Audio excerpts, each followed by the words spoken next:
So, hello mga ka-Jollibit. Now, for today's video, maukoy kita sin fresh na hipon. So, first, utangan ka sin a little bit of mga 2 na kilo na asin.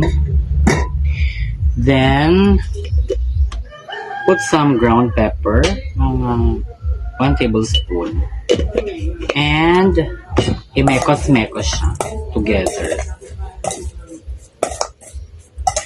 So, din sa ukoy, hindi ako naglalagay ng itlog, no?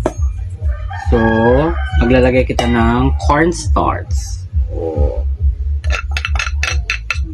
So, cornstarch, mekos-mekos together, and a little bit of nawasa. Okay? So, i-mix together lang natin siya. Then, maglalagay din tayo ng konting flour. Flour. Ito nyo ang aking flour mixture.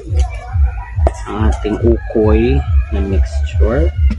So, we will mix this together. Ready for frying. Some oil. And in a medium flame or sa hindi naman gaano kahinaan. So, katamtamang ako. So, itong ukoy ay kapartner ng ating ginisang tahong. So, may sabaw siya. So, kailangan naman natin ng fried, yung dry.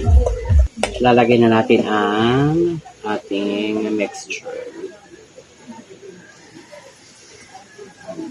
Konti-konti lang.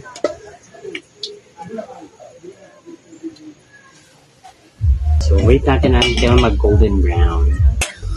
Okay, pag nag-golden brown na siya, kailangan natin siyang baliktarin.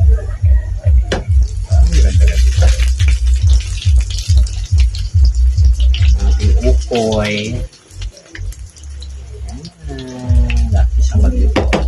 Medyo maingalay ako kasi yung Jollibee's Kitchens malapit sa kalsada.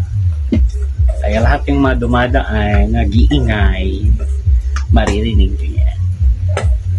Okay. Are going to wait until mag-golden brown lahat. Okay? Bye! Magluto na kayo. Thank you for watching.